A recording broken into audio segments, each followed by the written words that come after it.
رسول کریم صلی اللہ علیہ وسلم ان کے سرپرست ہیں. دیکھا جائے گا قیامت کے دن ان کے جو بھی معاملات ہوں گے اللہ ان کا فیصلہ فرمائے گا. تم کیوں اپنا ایمان خراب کرتے ہو؟ میری بات سمجھ میں آ رہی ہے؟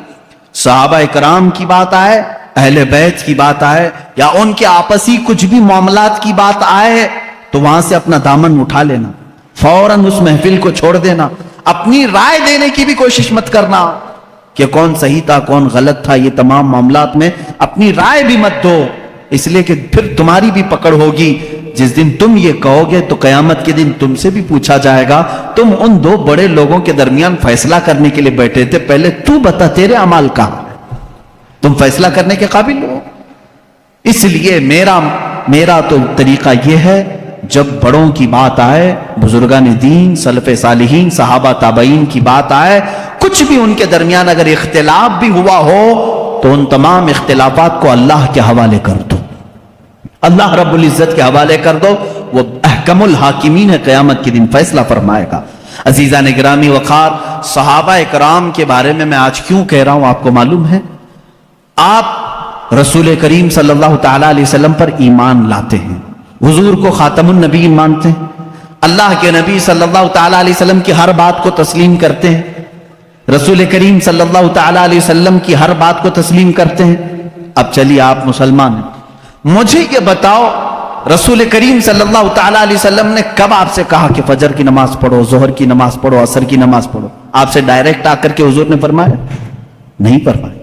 حضور اکرم صلی اللہ علیہ وسلم نے کس سے فرمایا؟ کس سے فرمایا؟ اپنے صحابہ سے فرمایا. جو کچھ بھی میرے آقا کی زبان سے نکلا وہ پورا کیا ہے؟ دین ہے. وہ پورا کیا ہے؟ دین ہے. قرآن میرے آقا کی زبان سے نکلا، اللہ تعالیٰ نے وہی فرمائی اور حضور نے پڑھ کر سنایا. کس کو سنایا؟ صحابہ کو سنایا. رمضان کے 30 روزے رکھنا ہے، حضور نے کس کو بتایا؟ صحابہ کو بتایا. حج فرض ہے، میرے آقا نے کس کو بتایا؟ صحابہ کو بتایا. زکوٰۃ فرض ہے، میرے آقا نے کس کو بتایا؟ یہ میرا پورا دین میرے آقا نے صحابہ کو بتایا. اگر ان صحابہ کو ہٹا دیا جائے تو پھر ہمارا دین کچھ بھی نہیں ہے. ہم تک اگر دین کو منتقل کیا ہے، ٹرانسفر کیا ہے، تو کس نے کیا؟ صحابہ اکرام نے. ان کو چھوڑ کر کے تم کوئی فیصلہ نہیں لے سکتے. صحابہ اکرام رضوان اللہ تعالی علیہم اجمعین نے روایتیں کی، حضور صلی اللہ علیہ وسلم کی باتیں ہم تک منتقل کی. ارے یہ قرآن جس پر کل آپ نے پوری مفصل گفتگو سنی ہے، یہ پورا قرآن بھی اگر محفوظ ہم تک پہنچانے میں بڑا کردار ادا کیا ہے تو صحابہ اکرام نے کیا. حضور صلی اللہ علیہ وسلم سے انہوں نے جتنا سنا تھا سب کچھ انہوں نے لکھا اور جمع کیا، اور امت بعد میں آنے والی امت کو یہ امانت پہنچائی. اس لیے صحابہ اکرام کے معاملات کو سنو. اور میں آج دعوت فکر دیتا ہوں میرے ہر بچے کو، ہر دوست اور میرے ہر بھائی کو، کہ اب دوسروں کی ادھر ادھر کی تاریخ پڑھنے سے بہتر ہے کہ پہلے تم صحابہ کی تاریخ پڑھو. یہ تمہیں رسول کریم صلی اللہ تعالی علیہ وسلم کا حقیقی عشق اور محبت سکھاتے ہیں. ہم تو تقریروں میں بتاتے ہیں، یہ الگ معاملہ ہے، لیکن صحابہ جو اپنے عمل سے بتاتے ہیں اس کی مثال ملتی نہیں ملے گی. رسول کریم صلی اللہ تعالی علیہ وسلم کی جو اطاعت، فرما برداری، جو حضور اکرم صلی اللہ علیہ وسلم کا ادب و احترام انہوں نے کہہ کر کے نہیں کر کے دکھایا ہے، وہ اس کی کوئی بھی مثال آج تک نہیں ملتی. چند صحابہ اکرام کی میں باتیں بتاؤں، کتنی محنت، مشقت اور دقت سے یہ اسلام میں آئے اور جمے رہے. ان کے بارے میں قرآن کہتا ہے ان الذین قالوا ربنا اللہ ثم استقاموا، بے شک وہ لوگ جنہوں نے کہا اللہ ہمارا رب ہے پھر اس پر جمے رہے. تتنزل علیہم الملائکہ، اللہ فرماتا ہے ان پر رحمت کے فرشتے اتارے جاتے ہیں. یہ صحابہ کے بارے میں بات آئی. ایک بار جب انہوں نے کہہ دیا اللہ ہمارا رب ہے پھر ہٹتے نہیں تھے، اس سے ہٹتے نہیں تھے.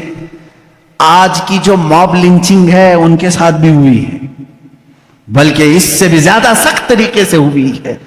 صحابہ اکرام رضوان اللہ تعالی علیہم اجمعین کو جو اذیتیں دی گئی، جو مشقتیں دی گئیں، میرے عزیزوں کان کھڑے ہو جاتے ہیں سنتے ہوئے. ان میں جو اذیتیں سہنے والے حضرت خباب بن الارت رضی اللہ تعالیٰ عنہ، جب یہ مدینہ طیبہ آئے، حضرت خباب رضی اللہ تعالیٰ عنہ ان کی پیٹھ پوری گل چکی تھی.